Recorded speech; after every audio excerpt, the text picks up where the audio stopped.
There is something no one tells you about being the most powerful man in the room. You will never know who is telling you the truth. Never. 20 men sit around your table, nodding at every word you say, raising their glasses to every decision you make, and you know, with absolute certainty, that at least half of them are quietly calculating when to take everything you have. Reed Kincaid lived like that for 8 years. 8 years at the head of the table. 8 years reading every face and trusting none. But in all those 8 years, exactly one person looked him straight in the eye and said exactly what she thought. No games, no calculations, no fear. Not because she was brave, but because she had never learned to be afraid the way everyone around him had learned long ago. She was the cook in his estate. Her name was Nina. And tonight, while he was signing a marriage alliance with the daughter of the Davenport family in front of 20 of Chicago's most powerful men, she was 3 floors below, setting a bottle of wine back on a shelf very gently, pulling a backpack she always kept hidden under the kitchen cabinet, and walking out of his life without a sound. If this story touched you, hit like and share it so more people can hear it. And if you want to follow the next stories, subscribe to our channel, because the best stories always need someone who stays until the end. Nina felt it before she could name it. She was in the wine cellar, the deepest place in Kincaid Manor, where the lights were always a pale gold and the air stayed cool no matter the season. This was where she usually came alone when the manor grew too loud, too full of voices, too full of the footsteps of men moving back and forth as though the floors belonged to them. The wine cellar belonged to no one, and because of that, it belonged to her. She was taking inventory of several bottles for next week's gathering, a small notebook in her hand, her eyes moving over the labels, her mind trying to keep itself occupied. For the past 3 weeks, she had kept telling herself that tonight had nothing to do with her, that the ceremony upstairs was only politics, that whatever she and Reed had shared in the late hours of the night had nothing to do with the name Carolyn Davenport, with the agreement, with the 20 men seated around the oak table calling it the future of the family. She had told herself those things enough times that she had almost believed them. Almost. Then everything went out. Not pain, not the sound of anything breaking or collapsing, just absence. Like when you're listening to a song so familiar you don't even realize you're hearing it anymore, and then all at once it stops in the middle, and the silence after it is louder than any sound. That was what Nina felt. An absence. Something that had always been there, warm and steady, as a second breath running alongside her own, suddenly vanished. She didn't hear applause from upstairs. She didn't hear glasses touching, but she knew. She knew in the way she had always known things, not through words, not through proof, but through something deeper, something she had never been able to explain and had never tried to explain. Nina stood perfectly still for exactly 10 seconds. She counted each beat, a slow, hollow rhythm against the heavy silence of the cellar. 1, 2, 3. Her fingers gripped the wine bottle, cold and unyielding. 4, 5, 6. The label blurred before her eyes, the gold foil losing its luster. 7, 8. She set the bottle back on the shelf with a surgeon's precision so gently that not a single drop trembled inside the glass. By the count of 10, the Nina who had belonged to Kincaid Manor was gone. She moved through the shadows of the back corridor like a ghost, entering the kitchen for the final time. She didn't look at the table where she had shared midnight secrets, nor did she touch the apron hanging behind the door. That was a uniform for a life she was now shedding.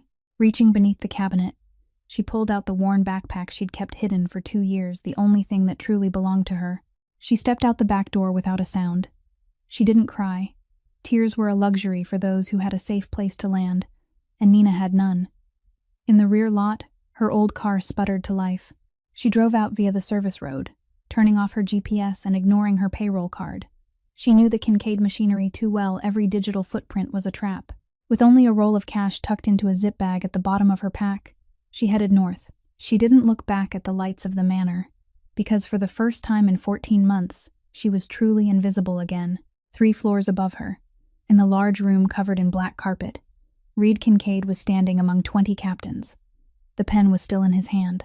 The glass of wine someone had just placed before him still hadn't been touched. All around him, people were talking, shaking hands, nodding to one another in the way of men who had just completed an agreement and wanted to make certain everyone else knew they were satisfied. But Reed heard none of it. He was trying to identify something he couldn't name. The room was still full of people. No one had left, but something had just changed. as though someone had extinguished a light he hadn't known was burning until it went dark. 14 months before the night everything fell apart, Nina Blake didn't know who Reed Kincaid was. That is, she knew his name. Everyone in the manor did. She knew he was the head of the Kincaid family, knew that when he walked into a room every conversation changed its rhythm, knew that men twice her size lowered their voices when they spoke his name, but she had never spoken to him directly. She was the cook. He was the man her food was served to. Between those two positions was a distance no one in this manor ever thought of crossing. Until one night in March, at 1 o'clock in the morning, when Jonas Heath stopped at the kitchen door and told her the boss hadn't eaten all day, that the meeting had ended long ago, but he was still in his study, and that she should bring a tray upstairs to the 3rd floor. Jonas didn't explain anything more. He never explained anything more. He said exactly what needed to be said, not one word beyond it, then walked away as though the story had ended before it began. Nina prepared a simple tray. She didn't know what Reed liked to eat at 1 o'clock in the morning, but she did know that someone who hadn't eaten all day didn't need a feast. They needed something warm that demanded nothing from them. She made a bowl of chicken porridge, added toast, and a glass of water. Simple. She carried the tray to the 3rd floor. The hallway was dark and quiet in the way. Places of power were often quiet at night. Not the quiet of peace, but the quiet of everything waiting. She knocked on the study door. No one answered. She waited, knocked again. Still silence. She pushed the door open. The room was dark. No lights were on. Only the glow from the large window across from her, the streetlights outside casting in just enough light for her to make out the shape of a man sitting behind the desk, his face turned toward the glass, not looking at her, not looking at anything at all in the way of someone who is staring but doesn't truly see. Nina set the tray on the desk. She meant to turn and leave. She had taken barely half a step when she heard his voice. Wait. It wasn't a command. It wasn't the voice of a man used to being obeyed. It was the voice of someone who had sat too long in the dark and needed to hear a sound other than his own thoughts. Nina stopped. "Were you afraid to walk into this room?" he asked, still not turning around, still looking out the window. Nina thought for about 2 seconds. "No," she said. "I was only afraid the food would get cold." Silence.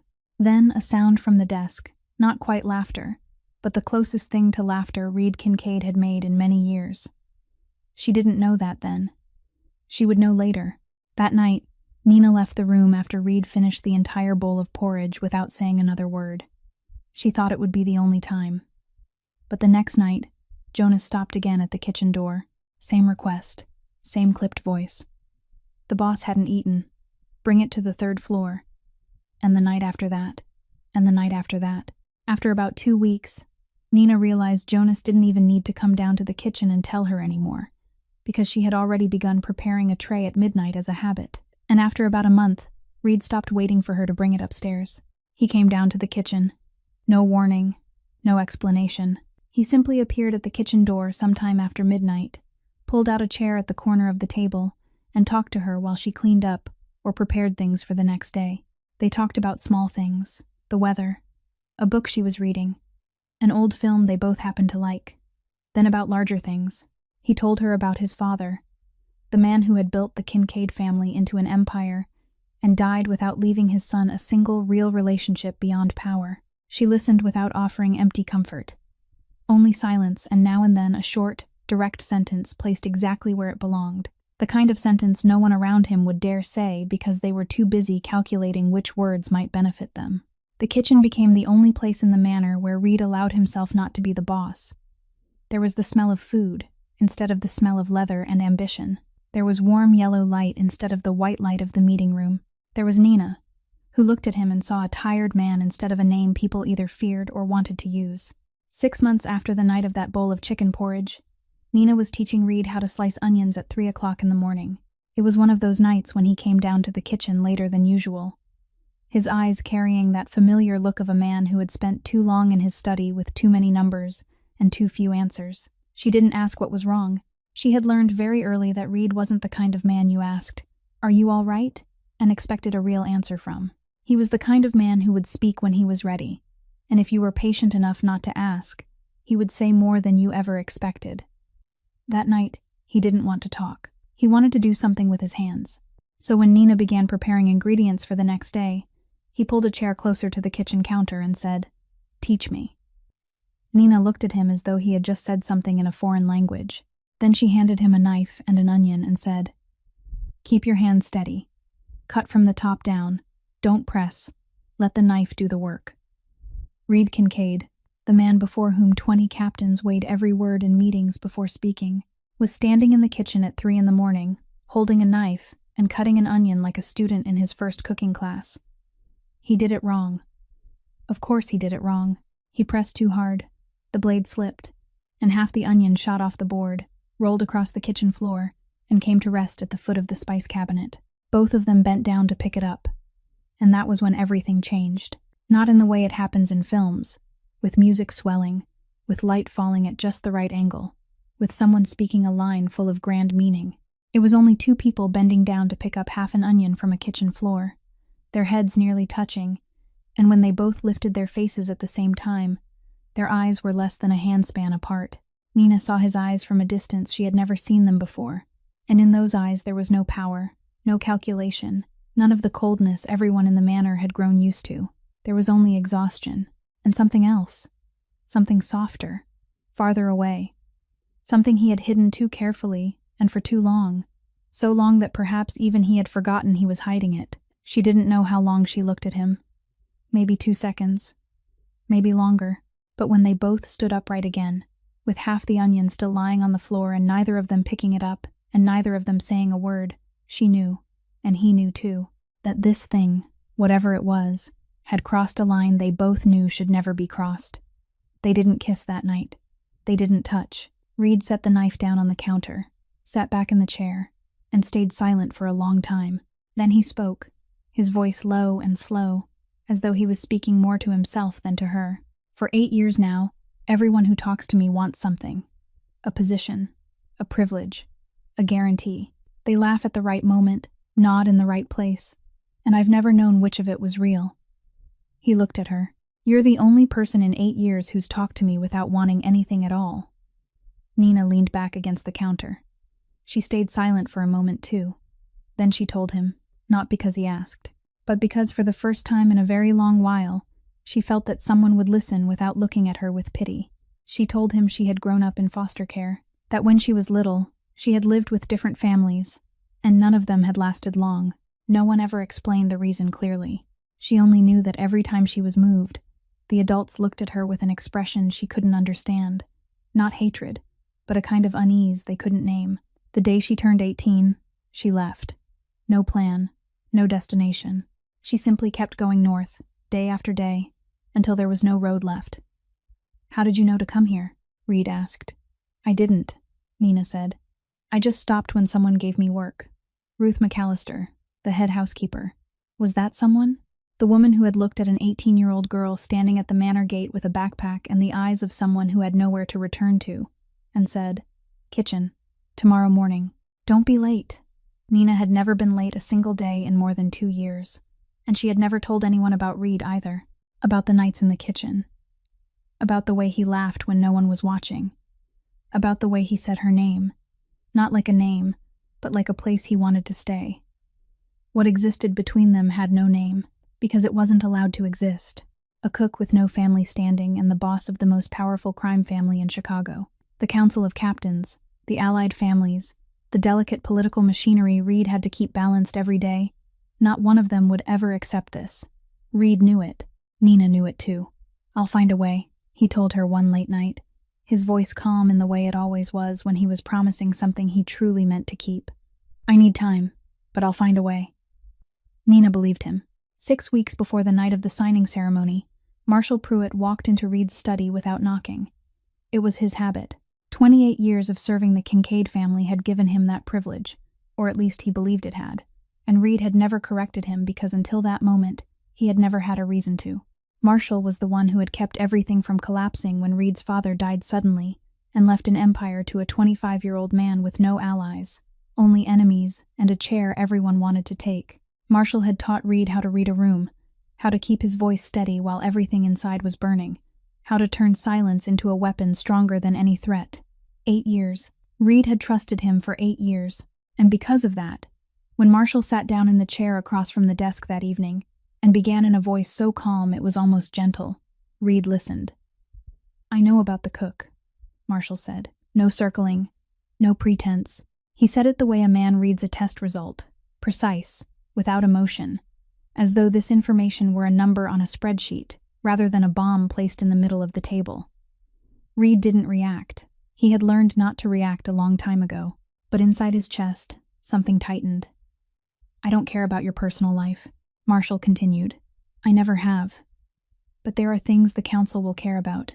A cook with no family standing, no background, no political value, in a close relationship with the head of the family. How do you think 15 captains sitting in that room will view this?" Reed was silent. Marshall was silent too. He was good at that, knowing when to let silence do the work words didn't need to do. Then he placed a sheet of paper on the desk. A list of names. Captains whom, according to Marshall, were ready to support a formal accusation if Reed didn't act. An accusation that Nina Blake had used her position as a cook to gain access to and influence the head of the family, that she was a threat to stability, that she needed to be removed from the manor, and, if necessary, from Chicago. Reed looked at the list. The names Marshall had written weren't the names of weak men. They were men with enough weight to turn a threat into action. And Reed, whether he wanted to admit it or not, knew that in this world, an accusation didn't have to be true to cause damage. It only had to exist long enough. "The Davenport family has proposed an alliance," Marshall said, his voice still even as though reading a quarterly report. "Carolyn Davenport, the eldest daughter, a political marriage, a union between the two largest families in the Great Lakes region. This is the best solution for the family, and also the only way to ensure that your cook isn't brought before the council." He paused. "You have 3 days." Reed wanted to say no. He wanted to stand, look Marshall in the eye, and say that he had no right to decide this. But that is the nature of traps built by someone who understands you. Marshall didn't use power to force Reed. He used Reed's fear. The fear that Nina, who had no family to protect her, no name to shield her, nothing but herself, would be crushed by the machine Reed stood at the head of, but did not fully control. Marshall knew exactly where Reed was most vulnerable, and he set the trap there. Reed didn't tell Nina. He didn't go down to the kitchen that night. Not the next night either. On the third night, he sat alone in his study, looking at the sheet of names, and made the decision he believed would protect the woman he loved. He agreed to sign the agreement with the Davenport family. He chose silence over truth. He thought that if Nina didn't know, she wouldn't be hurt. That distance and ignorance would be a kind of armor he could place around her from afar, that he could keep both things at once, her safety and his secret, without either of them breaking. He was wrong. On the morning of the signing ceremony, at 7:15, Nina's phone vibrated once. A message from Reed's number. She was in the kitchen, preparing ingredients for the evening party as she did every day, flour still clinging to her hands, and she had to wipe them on her apron before picking up the phone. The screen lit up. One line. "You should leave the manor before tonight. It'll be easier for both of us." Nina read that line twice. The first time, her eyes moved over the words so quickly that her mind hadn't yet caught up. The second time, she read it slowly, one word at a time, as though she were translating a language she had once known well and had suddenly forgotten. "It'll be easier for both of us." She didn't reply. There was nothing to reply to. That sentence had already said everything that needed saying and everything that didn't. It said that he had decided. It said that she was the part being cut away. It said that 14 months of late nights in the kitchen, 14 months of conversations she had believed were real, 14 months in which she had allowed herself to believe in something she had sworn never to believe in again, could all be folded into a single text sent at 7 in the morning, without even enough courage to say it to her face. Nina set the phone down. She stood still for about 10 seconds, her eyes fixed on the empty space above the sink. Then, she untied her apron, folded it neatly, and placed it on the kitchen counter.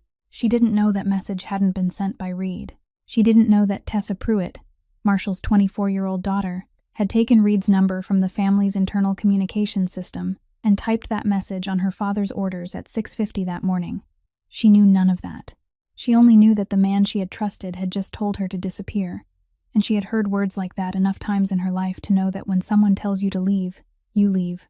The rest of what happened that day had already happened in the earlier part of the story.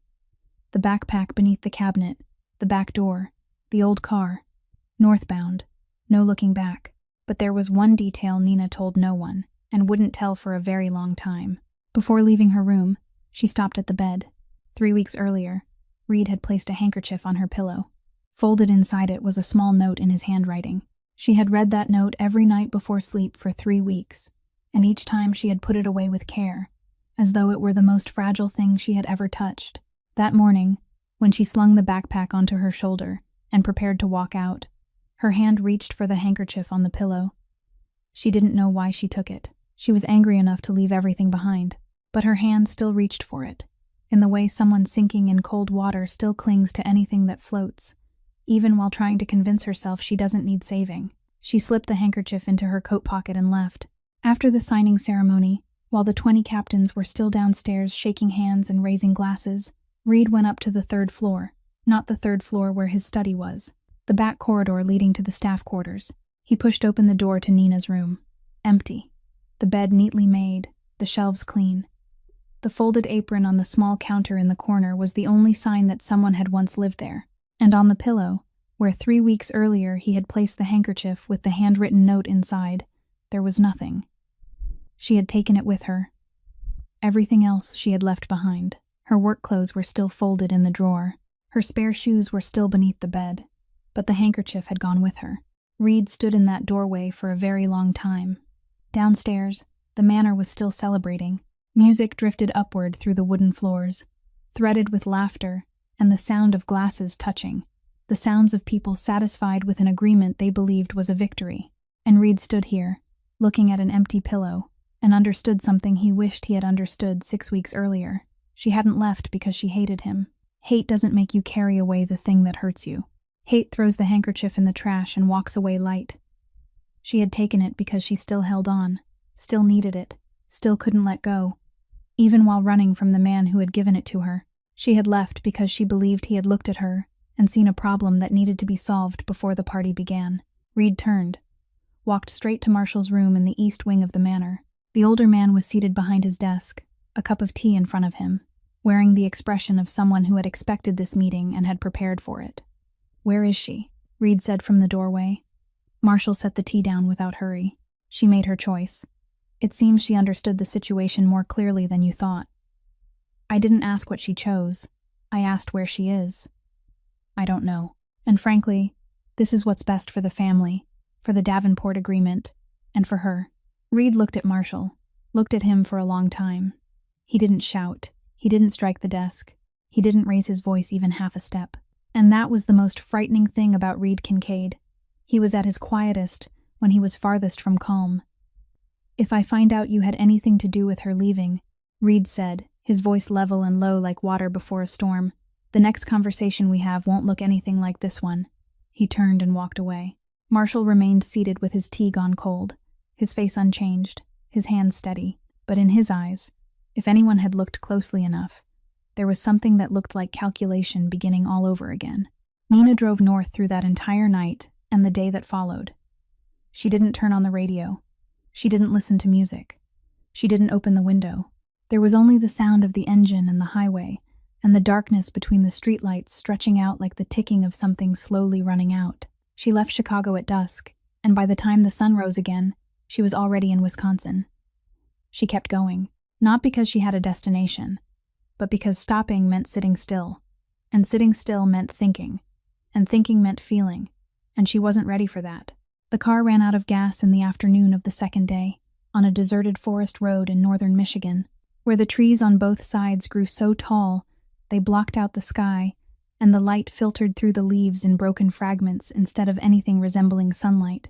The fuel gauge had been blinking for more than 20 minutes, but she hadn't stopped at the last gas station she passed because it had cameras, and she didn't want to leave a trace. The habit of someone who had lived long enough in the world of the Kincaid family to know that cash doesn't leave marks. Bank cards do, and cameras always have someone watching later. She pulled over to the side of the road, turned off the engine, sat in the car for a few minutes longer, both hands still on the steering wheel, staring through the dust-streaked windshield. Then she took her backpack, locked the car, and walked into the forest. The next 2 days passed in the way time passes when you have no schedule, no phone, and no reason to distinguish morning from afternoon except for the shifting light above the canopy. Nina moved. That was what she did best. Move. Put one foot in front of the other, and don't look back. She found a trail that led toward Lake Michigan. She ate the small amount of dry food she had bought at the last gas station before entering Michigan.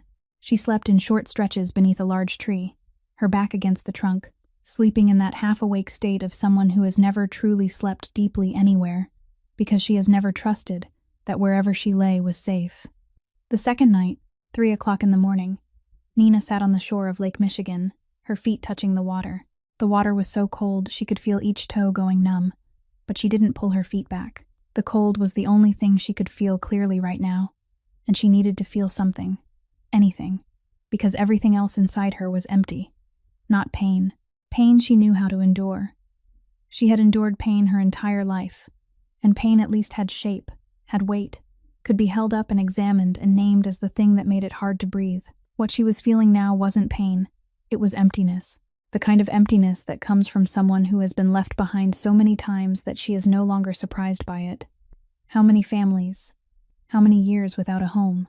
How many times standing at a doorway with a bag on her shoulder watching an adult avoid her eyes because they didn't know how to explain why she couldn't stay? And now, the last person she had allowed herself to trust, the only person in 14 months who had made her think that maybe, just maybe, this time would be different. That person had sent a message at 7 in the morning telling her to disappear before the party. The lake was dark and flat and wide enough that Nina felt small. Not small in the poetic way people like to describe when they stand before nature. Small in the real way, in the way of someone looking out over water with no visible far shore, and realizing that if she disappeared right now, no one in the world would notice she was gone. Her hand slipped into her coat pocket, touched the handkerchief. She gripped it, pulled it out, unfolded it carefully. The note inside was still there, the handwriting slightly smudged at the right corner because she had handled it so many times. She read it. When everything feels too heavy, remember that you are not alone. She hated that sentence. She hated it in this moment. Hated it with everything that was left in the hollow space inside her chest.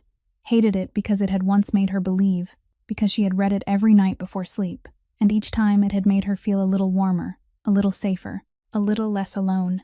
And now that sentence was only proof that she had been wrong, that she had let a small piece of paper and a voice in a kitchen at midnight convince her that there was a place in this world for her, when there wasn't. She folded the note again, slipped it back into the handkerchief, put it in her pocket. She didn't throw it away. She hated it, but she didn't throw it away. She didn't know why. Maybe habit. Maybe because it was the last thing left of something that had once been real. And even if it wasn't real anymore, she still couldn't let it go, like someone keeping the key to a house that has already been sold, not because they will return, but because their hand hasn't learned how to live with an empty pocket. Nina sat on the shore of the lake. 3 in the morning, cold water, darkness, and she cried. For the first time in her life, she cried without hiding. Not because she allowed herself to cry, but because there was no one to hide from. On the morning of the third day, Nina was walking along the edge of a shallow stream when she heard footsteps. Not the footsteps of someone moving through the woods in the ordinary way. People who move through the woods ordinarily try to stay quiet, avoiding dry branches, avoiding dead leaves, guided by the instinct of someone who doesn't want to be noticed. These footsteps were different, deliberate, heavy and even and slow, the kind of stride that wanted her to know someone was coming, wanted her to hear, wanted her to be afraid before she saw.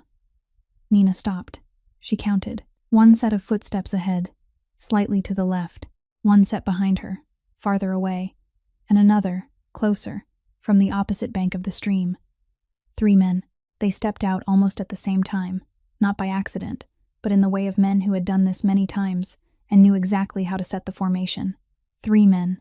Strangers who operated in the region, the kind who existed in forests far from town for reasons ordinary people didn't want to know.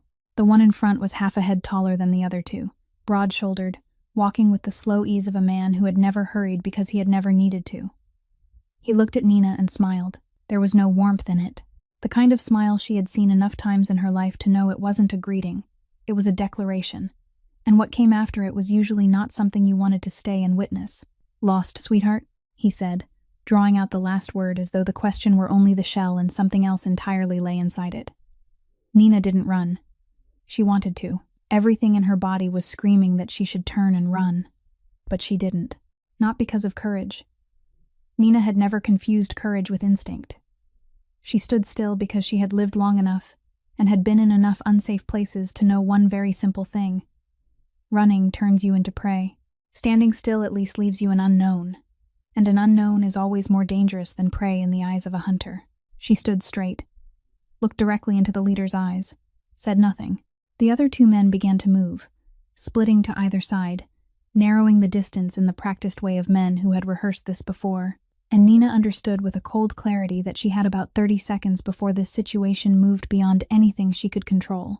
The gunshot cracked from the eastern edge of the woods, a single shot, sharp and solid, echoing through the trees and rebounding off the surface of the stream, loudly enough to send every bird within 100 yards into the air at once. The three men froze. Nina froze too, but her eyes had already turned toward the sound. A man stepped out from the trees, tall, lean, white-haired, about 70 years old, yet moving with the precision of someone who had used his body as a tool for many decades. He held a hunting rifle with absolute calm, the kind of hold of a man who had carried one so long it had become a natural extension of his arm. The barrel pointed toward the sky. He wasn't aiming at anyone. He didn't need to aim at anyone. He looked at the three men standing in front of Nina and said one sentence. Only one. His voice was even, not raised, not threatening, the voice of a man stating information rather than giving an order. But it was the kind of voice that two of the three men recognized immediately. The kind of voice that had once spoken at tables they would never have had the standing to enter.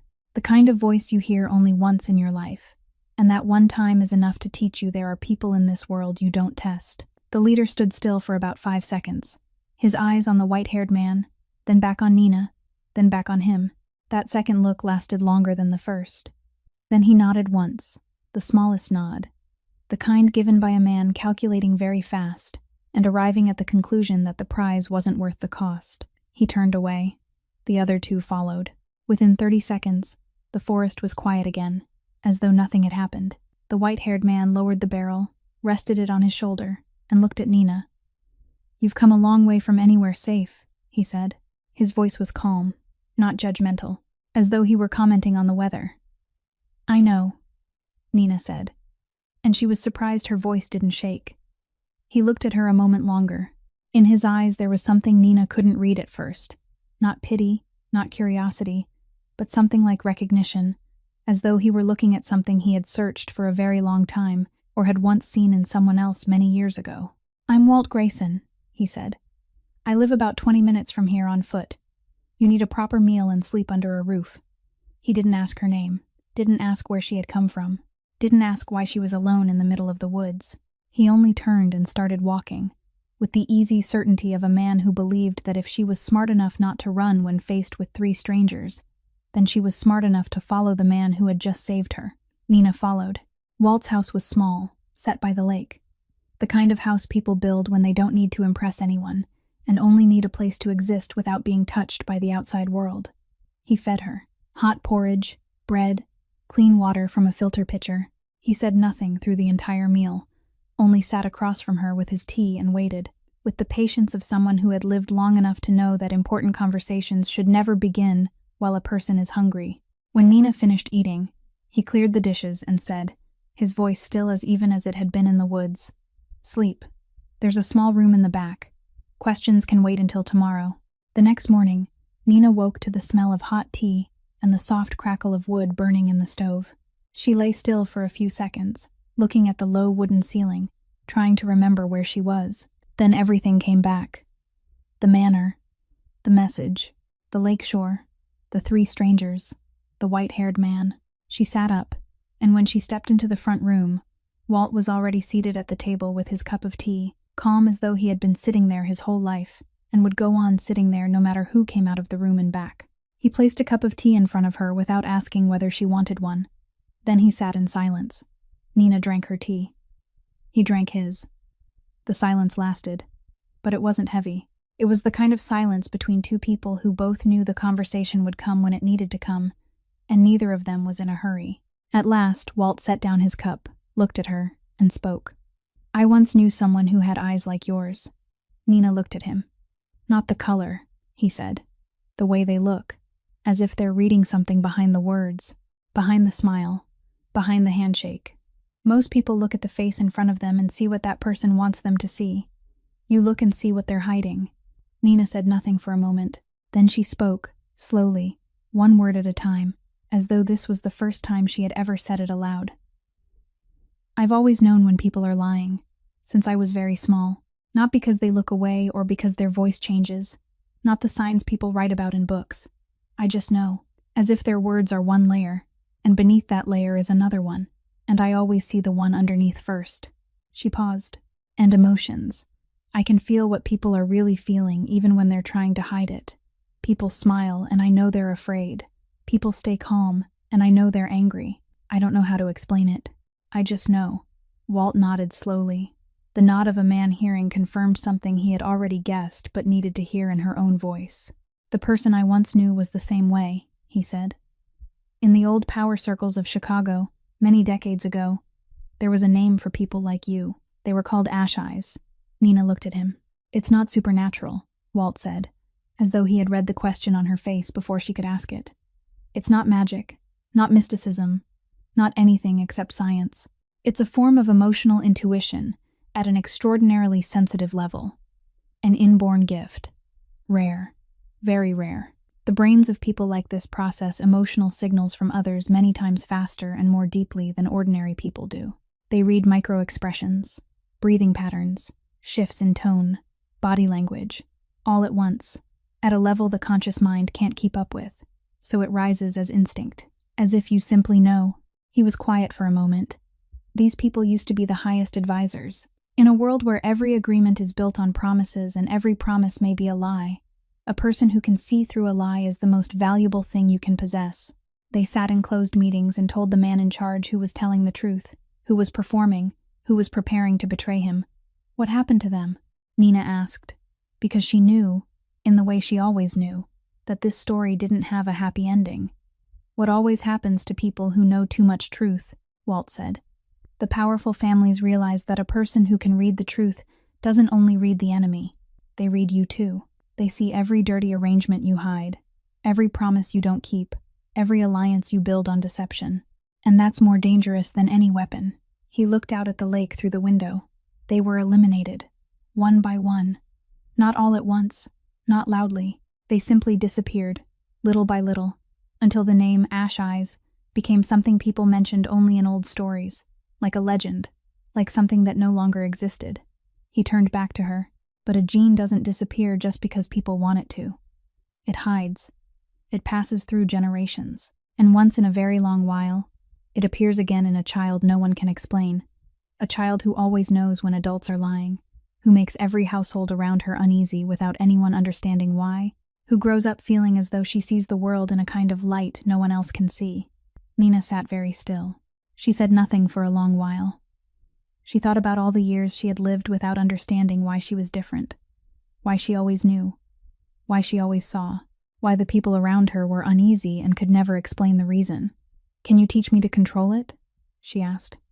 That's why I asked you to stay, Walt said. In the weeks that followed, Nina learned, not how to gain a new skill, but how to understand what she had always had. Walt taught her how to tell the difference between her own emotions and the emotions she was reading from other people. Because that was the line which, if left unmarked, would drown her in a sea of feelings that weren't hers while making her believe they were. She learned slowly. She learned well, and through that process, there was one thing she didn't want to admit but couldn't deny. No matter how hard she tried, no matter how many walls she tried to build, the bond between her and Reed was still there. Faint, distant, but there. Like a very low radio frequency, she couldn't switch off, no matter how far she turned the dial. And in the quiet nights by the lake, when she sat alone on the wooden dock watching the water, she felt the thing she didn't want to feel. He was looking for her.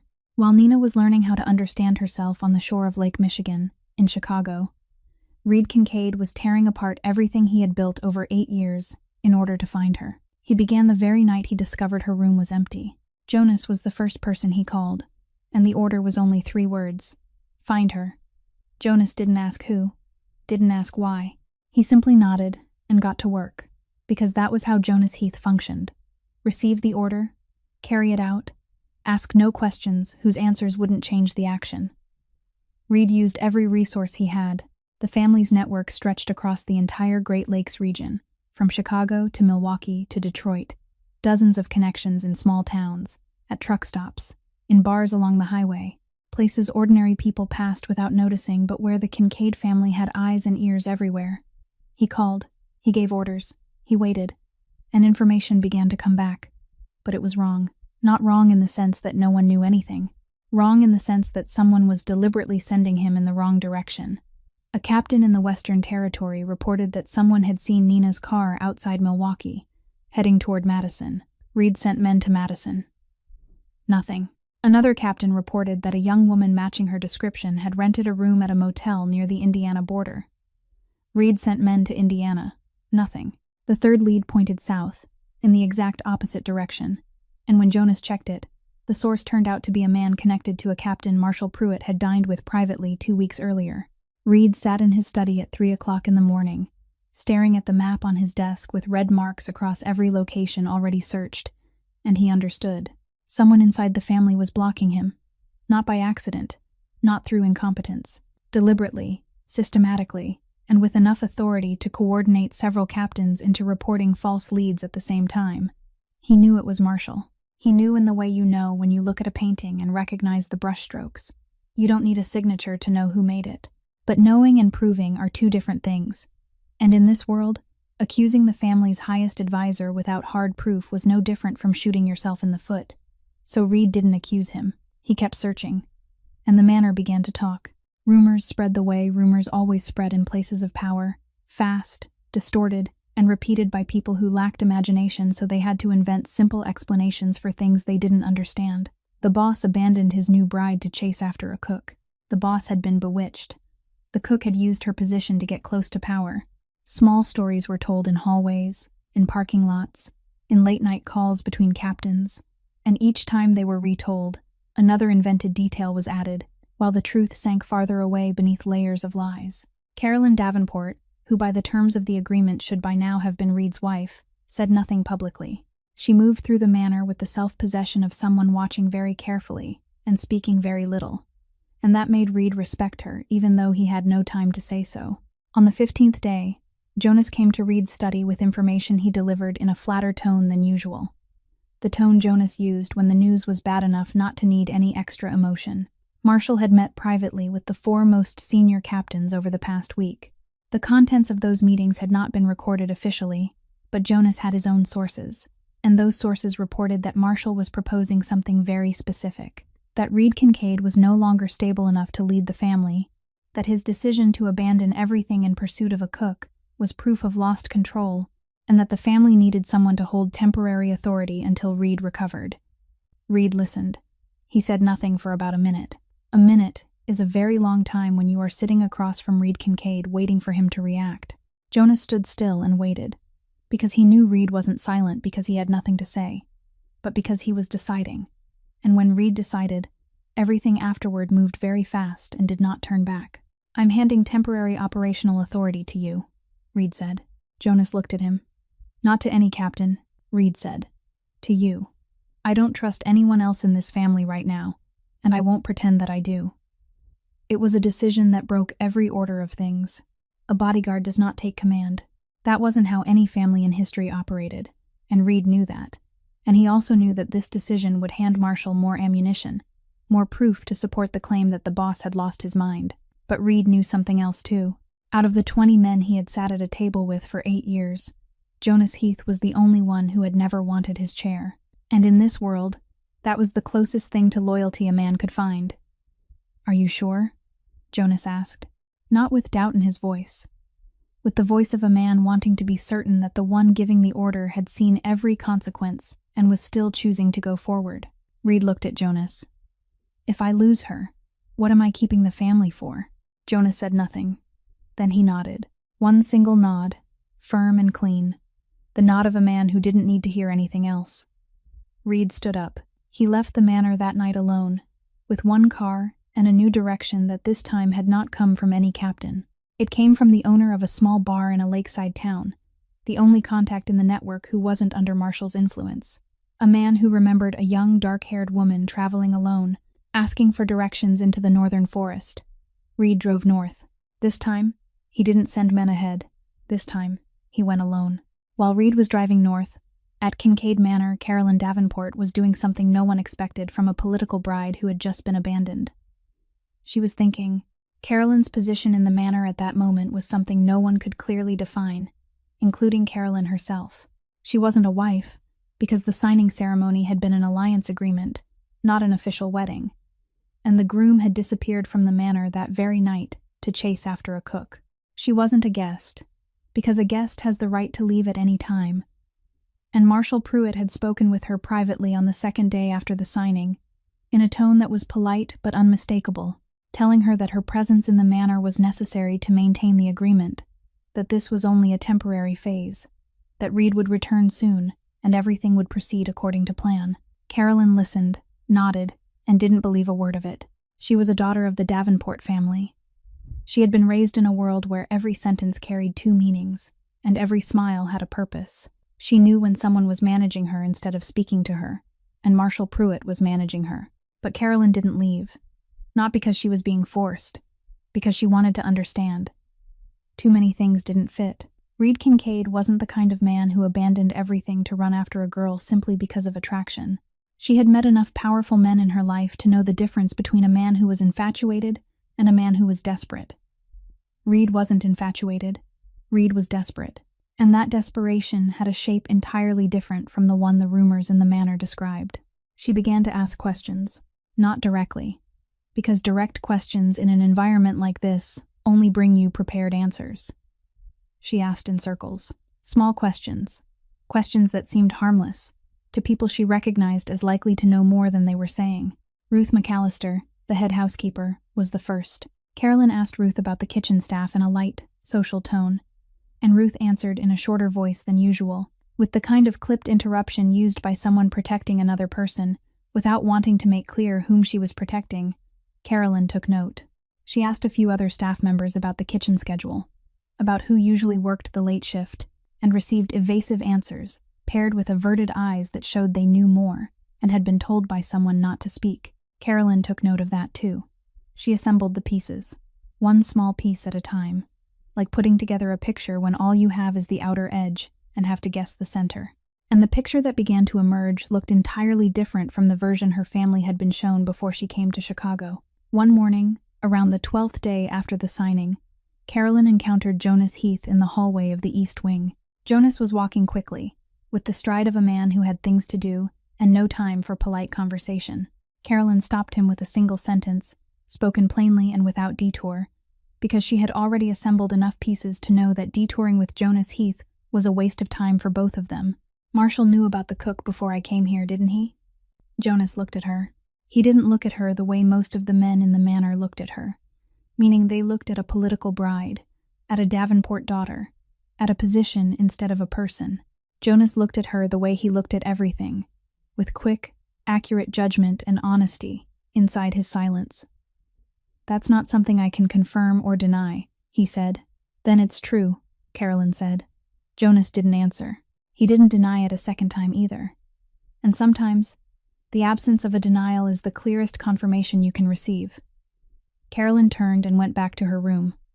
She closed the door, sat down in the chair by the window, and she sat there for a very long time, looking out across the manor grounds without truly seeing, because what she was looking at was inside her head, not outside the glass. Marshall knew, before the marriage agreement was proposed, before she flew from the East Coast to Chicago, before she stood in the great black carpeted room and smiled at 20 men she had never met, and nodded toward a life she had been told was an honor. Marshall knew, and he still let her come, still staged all of it, still placed her in the role of political bride to a man who was in love with someone else, not because he didn't care about her, but because whether she mattered or not had never been part of his equation. Carolyn Davenport sat in her room and said nothing. It was the silence of someone who had been patient long enough, had been polite long enough, had played the obedient bride long enough, and had decided that the time for patience was over. On the 21st day, Reed pulled the car over in the last town before the forest along Lake Michigan. The town was so small it had only one gas station, one grocery store, and one bar, whose owner was the man who had given Reed the only trustworthy lead he had received in 3 weeks. Jonas sat in the passenger seat, silent in the way. Jonas was always silent when he knew Reed was about to say something he wasn't going to like. Reed turned off the engine, sat still for a moment, then said, "From here, I go alone." Jonas didn't react at once. He stared through the windshield at the dark tree line ahead, then turned to look at Reed with a flat expression, though his eyes were saying a great deal. "If she sees a convoy of my men coming," Reed said, "she'll keep running. She isn't afraid of me. She's afraid of everything that comes with me. The black cars, the bodyguards, the shadow of the family. She ran from those things, and if I bring them with me, I'm only proving she was right to run." He opened the car door, left his phone on the dashboard, pulled the key from the ignition and placed it in Jonas's hand. "Hold the family for me. If Marshall makes a move, you decide. I trust you." Jonas took the key, looked at it, then watched Reed step out of the car, with no heavy coat, no luggage, nothing except the clothes he was wearing and shoes that had never been designed for walking through a forest. And for the first time in many years, Jonas Heath almost said something outside the boundaries of duty.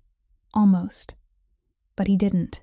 He only watched Reed walk into the tree line and disappear, then remained alone in the car with the boss's phone on the dashboard and the feeling that the world had just tilted a few degrees in a direction no one had predicted. Reed walked. The first day wasn't bad.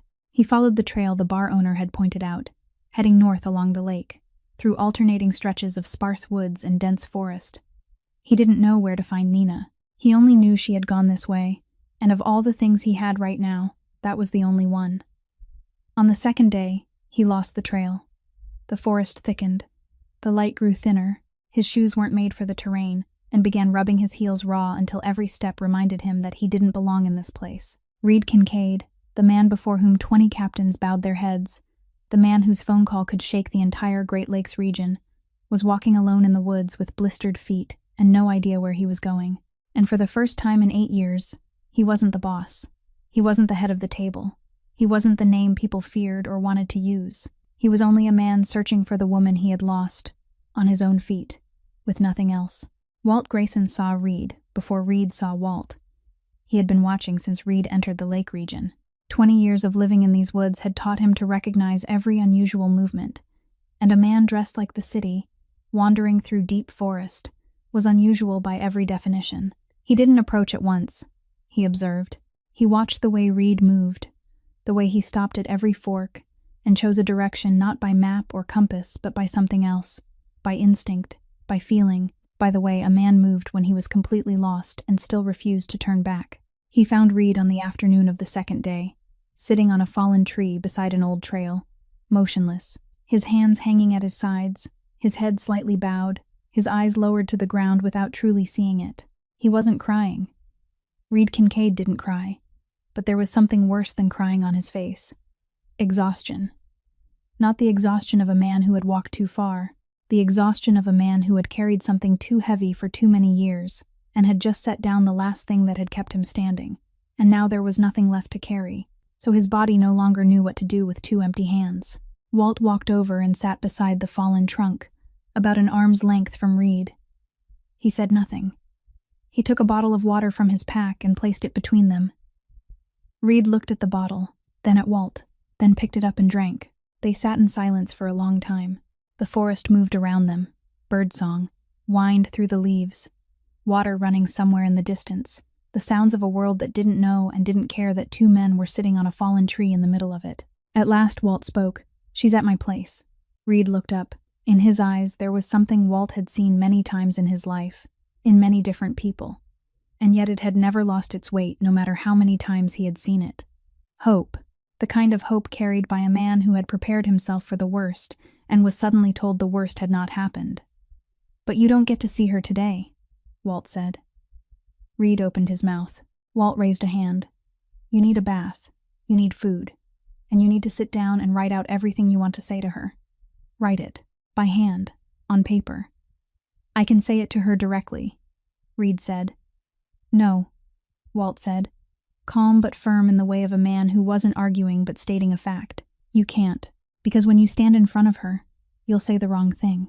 Powerful men always say the wrong thing when they're afraid. They're used to giving orders, used to controlling things, used to arranging the world to suit themselves.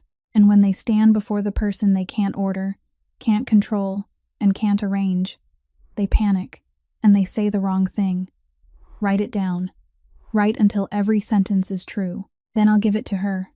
Walt brought Reed back to the house, fed him, let him wash, let him rest. Then he placed a stack of blank paper and a pen in front of him, and stepped out onto the porch to sit with his tea, leaving him alone with the small room and the yellow light and the thing Reed feared most in the world, the truth he would have to write out in his own hand. Reed wrote through the night. He wrote the first version, read it back, and tore it up. Wrote the second, read it back, tore that up too. The third was longer, closer to what he wanted to say, but something was still missing. Something still sounded more like an explanation than the truth, and he tore that one up as well. The fourth, he wrote near dawn, when his eyes were blurred and his hand was aching and he no longer had enough strength left to arrange the words beautifully. And that was exactly when the letter became real, because the truth usually only appears when you're too tired to keep pretending. The letter was written on white paper with a black ballpoint pen, the handwriting slanting to the right, in the way of a right-handed person writing quickly, the strokes clear in the first lines, and then growing smaller and closer together toward the end, as though the writer were afraid of running out of paper, or running out of courage before finishing. There was no date, no opening greeting, only her name, Nina. He didn't begin with an apology. He began with the truth. I won't apologize first, not because I don't regret what happened, but because you deserve to hear the truth before anything else, and I want to give you what you deserve instead of what is easier to say. 6 weeks before the signing, Marshal Pruitt came to my study. He knew about us. He gave me a list of captains, and said that if I didn't agree to the marriage alliance with the Davenport family, he would bring you before the council with the accusation that you used your position to gain access to power. I looked at that list and saw names with enough weight to turn a threat into reality. He gave me 3 days. I agreed. I agreed because I believed it was the only way to keep you safe. I agreed because I had trusted Marshall for 8 years, and I didn't realize in time that that trust had become a trap.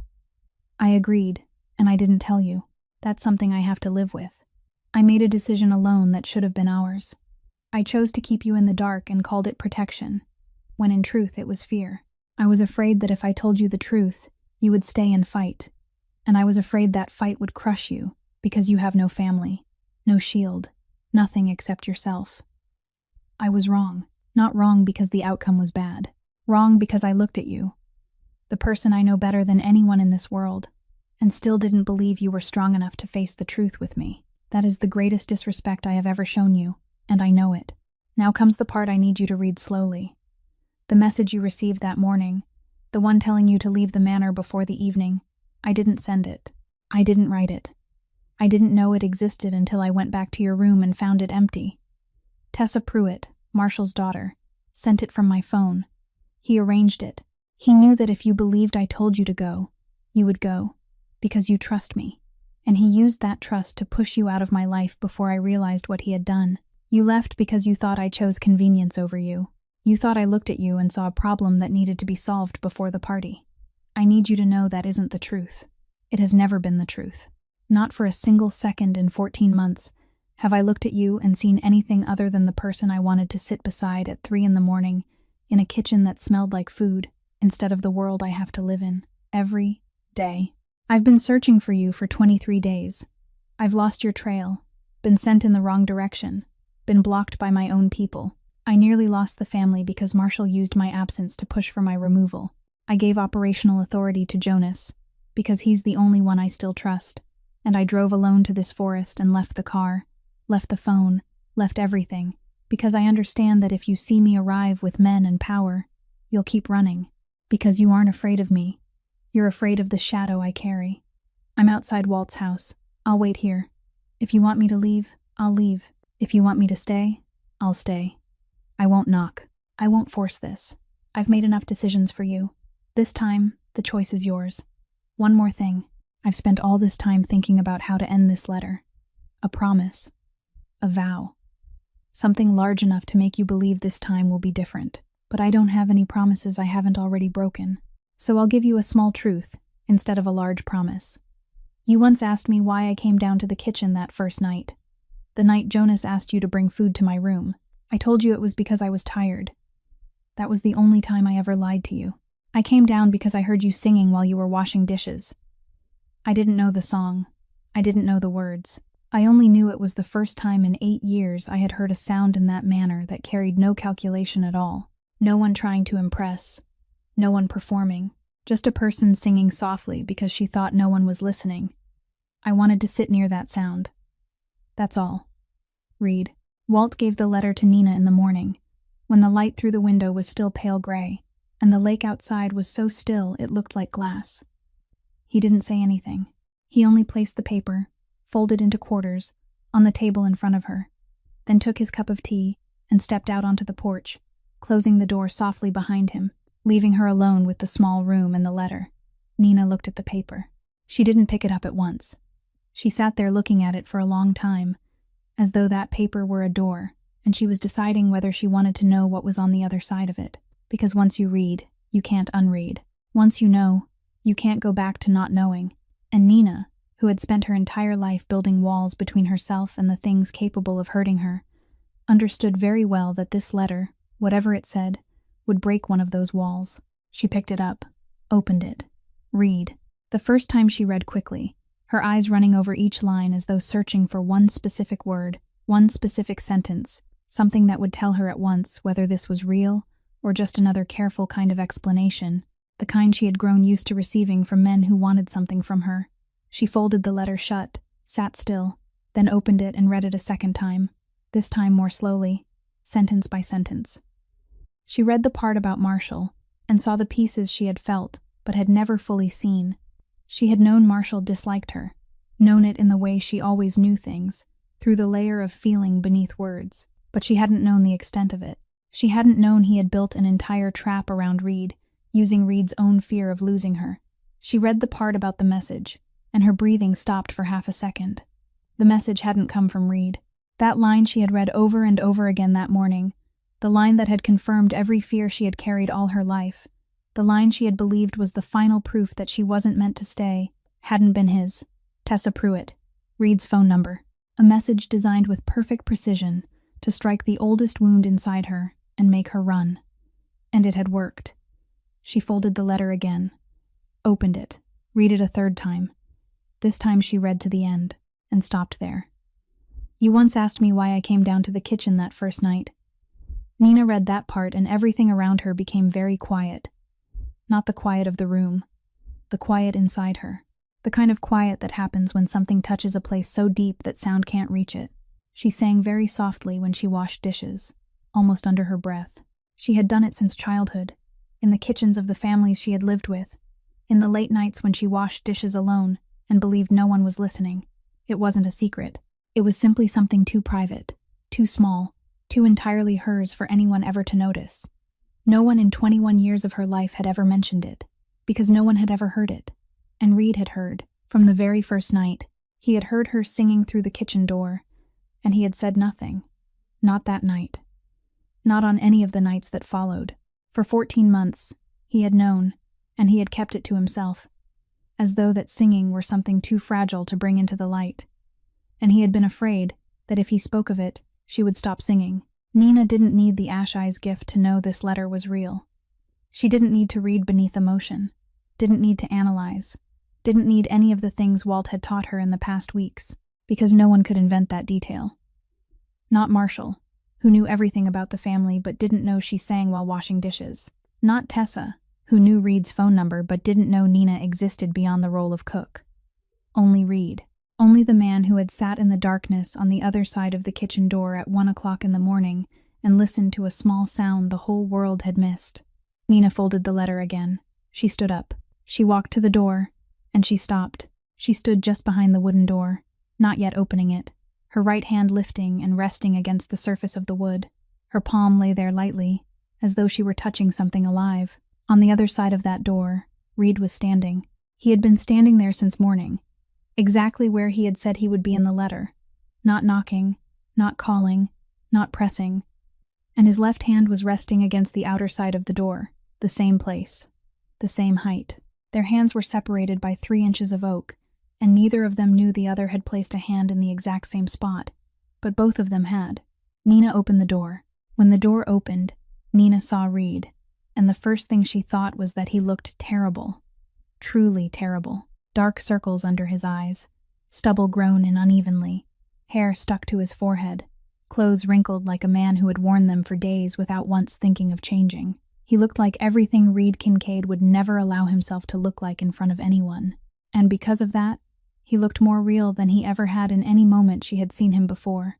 Nina didn't say anything in the doorway. She looked at him for about 3 seconds, then turned and walked toward the lake. No invitation, no explanation.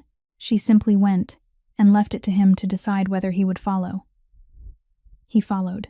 The old dock sat behind Walt's house, stretching out over the lake for about 5 yards, the boards weathered gray with age. Early morning, the water lay flat as a sheet of pale gray glass.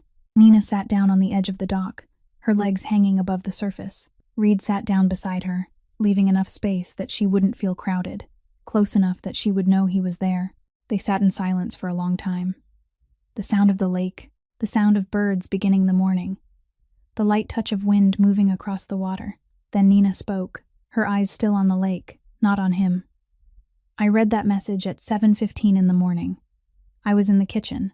My hands were still covered in flour. I had to wipe them on my apron before I could pick up the phone. She paused.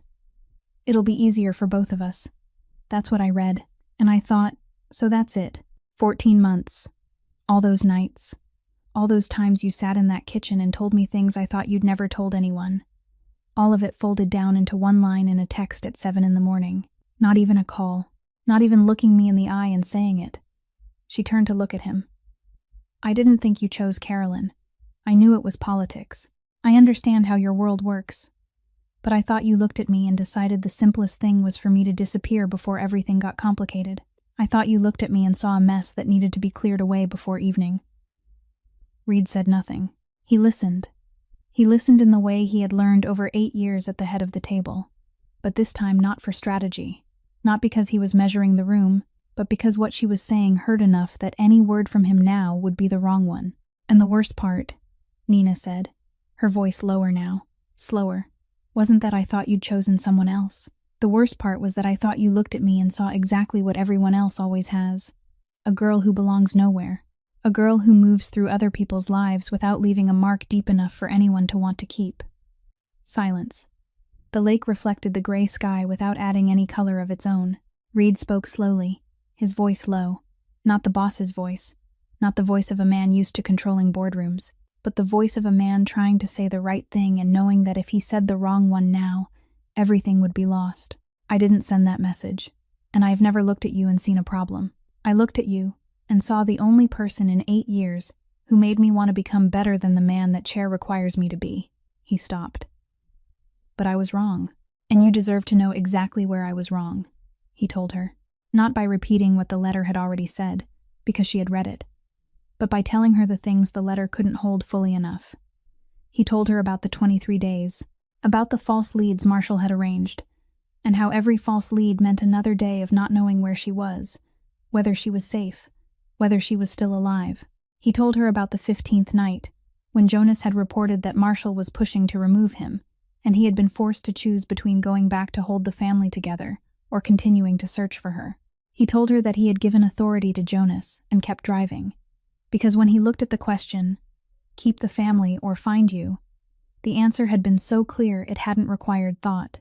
He told her about the day he left the car and the phone behind in the last town, because he understood that she feared the shadow he carried, not the man himself. Nina listened. She listened in the way she always had, completely, without interrupting, without surface reaction, simply receiving and sorting everything underneath. Why didn't you tell me from the beginning? She asked. About Marshall, about the ultimatum, about all of it. Reed was silent for a very long time. The lake before him was wide and still, and he looked at it as though the answer might be somewhere under the surface. Because I thought silence would protect you, he said at last. I've spent my whole life in a world where keeping secrets is how you keep people alive. The less someone knows, the safer they are. That's the rule I've been breathing for 8 years, and I applied it to you without stopping to think that you aren't a captain. You aren't an enemy. You aren't someone who needs to be managed. You're the woman I love, and you didn't need to be protected by darkness. You needed the truth. I forgot that. And I paid for it with 23 days of not knowing where you were." Nina looked out over the lake. He watched her looking out over the lake. Morning had grown brighter. The pale gray along the horizon was slowly warming toward gold. "I'm sorry," Reed said. "Not the kind of sorry meant to make you forgive me quickly. I'm not asking for forgiveness. I just want you to know that I understand where I failed, and the kind of apology I'm offering is the kind I'll have to prove with every day I have left, not with what I say today." Nina didn't answer right away. She sat on the old dock, her legs hanging above the water, her eyes on Lake Michigan in the morning as the light slowly changed from gray to pale gold. And she didn't forgive him. Not yet. But she didn't stand up and walk away either. She sat there beside him on the dock, and let the truth they had both spoken lie between them on the old boards, uncovered, unarranged, simply there. And for this moment, that was enough. 3 days after that morning on the dock, Reed and Nina returned to Kincaid Manor. Not through the back door, not at midnight, through the main gate, in broad daylight, when the morning sun was falling straight over the stone road leading into the grounds and everyone in the manor could see. Jonas was waiting at the gate. He gave a single nod when he saw Reed, the short nod of a man who had finished the task of keeping everything standing and was now ready to return authority to the one meant to hold it. Ruth McAllister stood on the front steps. Nina saw Ruth before Ruth saw her, because Ruth was looking toward the gate with the look of someone who had looked that way every day for 3 weeks, every morning and every evening, waiting for something she feared might never come back. Then Ruth saw Nina. She went completely still, entirely still.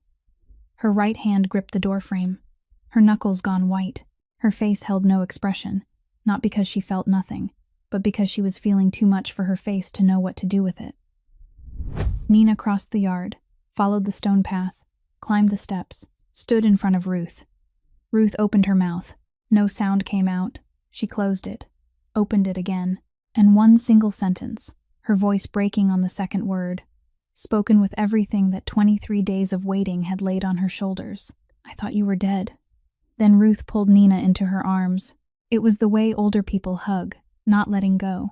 Both arms tightened hard around Nina's shoulders as though she were afraid that if she loosened her grip, Nina would disappear again. Ruth's shoulders were shaking. She said nothing else. She didn't need to. Nina stood inside that embrace and let herself be held, and for the first time in a very long while, she felt the thing she had spent her whole life searching for, without knowing that was what she was searching for. The feeling of someone being afraid to lose her. Reed watched the two of them from behind. He didn't say anything, but the way he looked at them, the way his shoulders lowered a little, the way his eyes softened when he saw Nina in Ruth's arms, said more than any words he could have spoken. An hour later, the manor's large meeting room. 15 captains sat around the long oak table, the same table where 3 weeks earlier they had raised glasses to the Davenport Agreement. The air was completely different now. No wine, no smiles, only the strained waiting of men who knew that what was about to happen would shift the balance of power, and each of them was calculating where he ought to stand. Reed stood at the head of the table. He didn't sit. When Reed Kincaid stood while everyone else sat, that was a sign everyone who had spent enough time in the family understood. This wasn't a meeting. This was a judgment. "Marshal Pruitt," Reed said, his voice even, low, and precise as a paper knife. 6 weeks before the signing, he came to my room with a list of captains he claimed were prepared to support an accusation against a member of the manor staff. That list was staged. The number was inflated. The ultimatum was designed to force me into one decision only. He paused, looked around the table. On the morning of the signing, a message was sent from my phone number to the person Marshall wanted removed. I didn't send that message.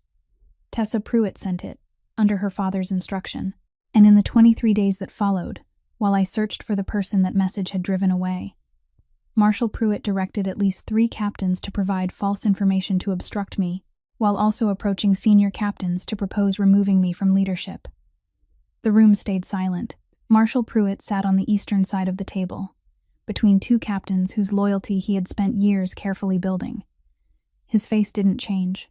Reed continued, his voice still flat. And finally, evidence gathered by Jonas Heath during my absence shows that Marshal Pruitt shared internal family information with outside parties in order to protect his personal position in the event that I was removed. The 2 captains, beside Marshal, looked at each other, then at Marshal. Then, slowly, Like two boats drifting away from a dock, they shifted the slightest bit toward the opposite side. They didn't stand. They didn't make declarations. They only leaned. But in this room, a lean was enough. Marshall's faction broke apart not with an explosion, but with the sound of chairs moving a fraction of an inch. But Marshall Pruitt wasn't a man who surrendered in silence. He had lived 61 years in this world, and 28 years inside this family, and he had not built his career by bowing his head when cornered. He had built it by always holding one final card. "You think I was afraid of that girl because she was a cook with no family standing?" Marshall said, his voice so calm it was cold, his eyes fixed directly on Reed. "I was afraid because she's exactly like your mother." The meeting room, which had already been silent, now went dead still. The kind of silence you feel through your skin instead of your ears. "Your mother had that ability too," Marshall said, each word slow and heavy, like stones set down one by one on the table. "The ability to read people, to see through words, to know who was lying before they'd even finished the sentence. Your father knew. Your father used that ability for 20 years.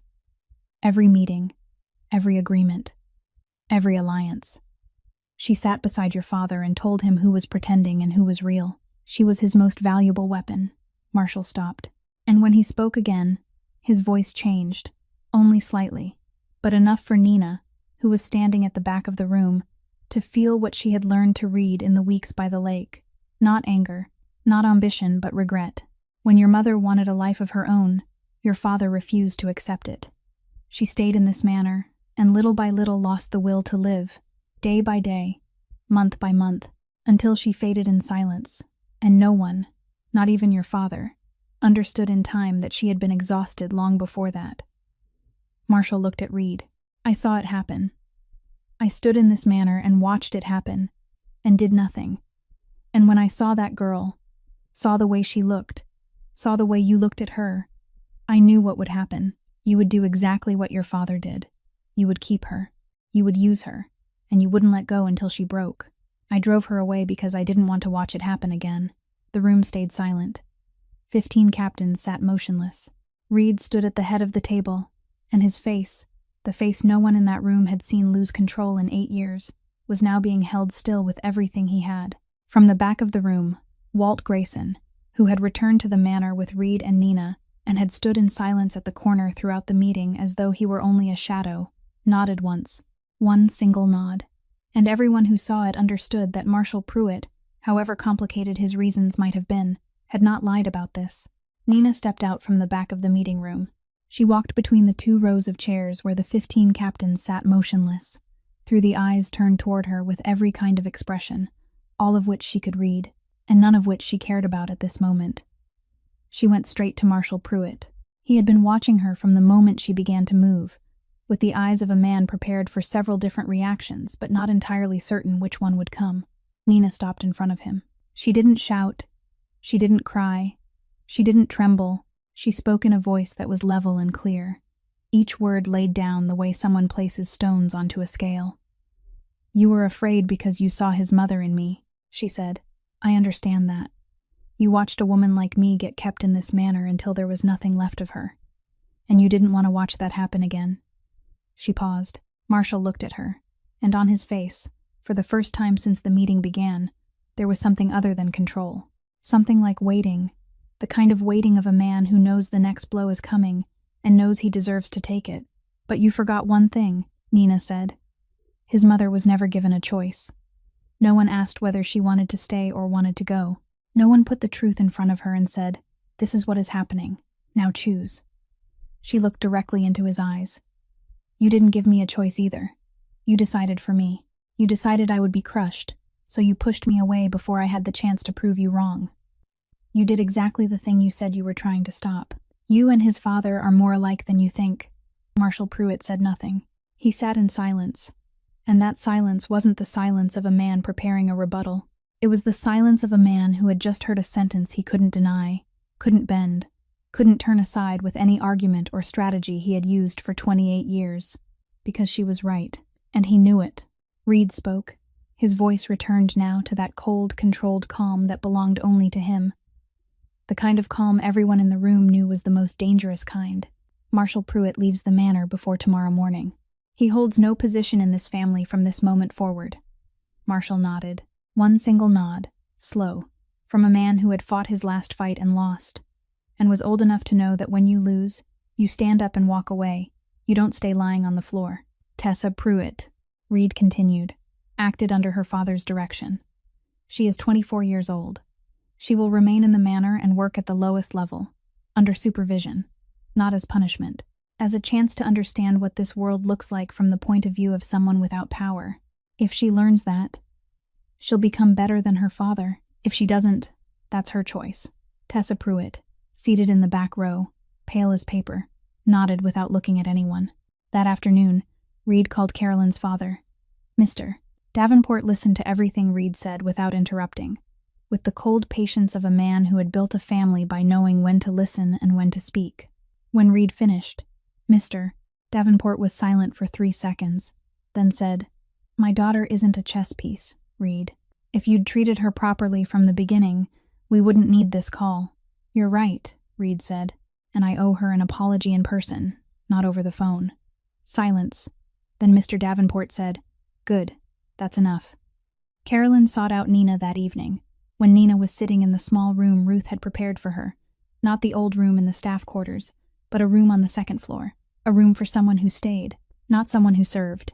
Carolyn stood in the doorway with her back straight and the clear gaze of someone who had prepared carefully for this conversation and wouldn't allow herself to misspeak by even one word. "I didn't know about the relationship between the two of you," Carolyn said, "but I'm a daughter of the Davenport family. I've been taught how to read a boardroom since I was 15 years old. I know how to ask questions. And I didn't ask. I was pleased to be the bride without checking whether the ticket was real. That wasn't innocence." Nina looked at her, looked long enough to read, and what she read wasn't falseness, wasn't calculation, but the hard honesty of someone saying something they didn't enjoy saying but knew had to be said. "Sit down," Nina said. "There's coffee if you want some." Carolyn sat. They talked. Not long, not easy, not comfortable, but honest. And when Carolyn stood to leave about 40 minutes later, they weren't friends, but they were two people who had looked each other in the eye and spoken the truth. And in this world, sometimes that was rarer and more valuable than friendship. Earlier, when Reed had stood at the head of the meeting table and declared, in a voice clear and needing no one's approval, that Nina Blake would remain beside him, not because of family standing, not because of politics, but because she was the woman he chose and he would not explain that choice to anyone in the room, there had been a silence that lasted about 4 seconds. Then, from the far end of the table, where Jonas Heath stood leaning against the wall with his arms folded as he always stood through every meeting, the least talkative man in Kincaid Manor dropped his arms and began to clap. Not the kind of applause that is polite, light, and formal. Real applause. Firm. Steady. The applause of a man who had waited a very long time to hear exactly what he had just heard. A few captains looked at Jonas in surprise, because in 8 years they had never heard Jonas Heath make any sound louder than a short sentence. Then one more person began to clap. Then another. Then Ruth McAllister, standing in the doorway of the meeting room, began to cry openly and did not care in the least who saw. 8 months after the night in the meeting room, Kincaid Manor was still Kincaid Manor. The same walls, the same stone path, the same large kitchen on the first floor, where the smell of food was still the first thing you noticed when you stepped inside. But what lived within it had changed. Reed didn't appoint a single advisor to replace Marshall. He built a new council, smaller, made up of 5 people, chosen not for bloodline or years of service, but for one criterion only, whether they were willing to tell him the truth when he was wrong. Walt Grayson agreed to join under one condition, which he stated plainly in their first meeting. "I'll tell you when you're wrong. You won't like it. But you'll listen. If not, I'll go back to the lake." Reed nodded. "I'll be counting the days," Walt said, and he stayed. Ruth McAllister was officially appointed manor manager, a position she had in practice held for years but had never been recognized with ink on paper. When Jonas read the appointment aloud to her, Ruth stood in the middle of the kitchen, still holding a dishcloth, and cried, openly, without hiding, with the complete indifference of someone who no longer cared what anyone thought about her crying. The young trainee beside her looked startled, but Nina only smiled and kept kneading dough, because she was used to Ruth crying at important moments and knew it was how Ruth loved, loudly, clearly, and without asking permission. Carolyn Davenport left the manor 3 weeks after the meeting, returning to the East Coast, back to her family. She didn't leave in anger. She left with the clarity of someone who had seen the truth and chosen to walk her own path. Before she went, she stopped at the kitchen door and said to Nina, "If he does something stupid again, call me. I know how to deal with powerful men who think they're always right." Nina almost smiled. Almost. Tessa Pruitt stayed at the manor. She worked at the lowest level, cleaning rooms, sorting laundry, the kind of work she had never imagined doing when she was the daughter of the chief advisor. She didn't complain. She didn't speak much to anyone. She simply worked, day after day, with the expression of someone working through something inside that needed time to finish. A few months later, Nina received a message from Tessa's number. Not an apology, just an address. A small cafe on the outskirts of Chicago that Nina had once mentioned in the kitchen, in passing, in a conversation she hadn't thought anyone was paying attention to. Tessa had remembered. Nina didn't reply, but she didn't delete it either. She kept it. And sometimes, when she scrolled through her messages, she would pause on it for a second, then move on, with a small nod in her mind that no one else could see. One late afternoon, 8 months and a few days after the signing night, Nina was in the kitchen, alone. The window was open. The late light poured in, that thick golden light of summer nearing its end, the kind you only see around 6 in the evening when the sun is low but not yet gone. She was preparing dinner. Her hands moved through the ingredients from memory, without needing to look, without needing to think, the way someone does a thing she has done 1,000 times before. And she sang, very softly, almost under her breath, the song she always sang when she thought she was completely alone, a song without a name, without fixed words, just a melody she had carried since childhood, from the kitchens of houses she had never stayed in long enough to call home. She sang because the kitchen was empty, because the window was open, because for the first time in her life, she was standing in a kitchen where she knew she would still be there tomorrow, and the day after, and the day after that. She turned to reach for salt on the shelf behind her, and she saw Reed. He stood leaning against the kitchen doorway, arms folded, silent. She didn't know how long he had been there. His eyes were on her with an expression she had learned to read over the past 8 months. Not the expression of a boss, not the expression of the head of a family, but the expression of a man listening to the one sound he wanted more than any other in the world. Nina stopped singing. "Don't stop," Reed said. Nina looked at him. "How long have you been listening?" "Since the first night," Reed said. "I never stopped." Nina said nothing. She looked at him a moment longer. Then she turned back, continued cutting vegetables, and began to sing again. Not softer, not louder, just singing, in the way she had always sung. But this time she knew someone was listening, and she didn't hide. Reed stayed where he was. The late light fell through the kitchen window, laying a pale gold over both of them. And the kitchen held the smell of food cooking, and there was a very soft song, and the quiet of someone listening, and no one asked whether she was happy, because the answer was already there in the song she no longer hid. If this story touched you, please press like and share so more people can hear it. Tell us how you feel about Nina and Reed's story in the comments so we can hear what is in your heart, because every comment you leave is the greatest motivation for us to keep telling new stories every day. If you want to follow more stories, please subscribe to our channel, because the best stories always need someone who stays until the end. We wish all of you watching this video good health, a joyful life, and peace each day. Goodbye, and we will see you in the next video.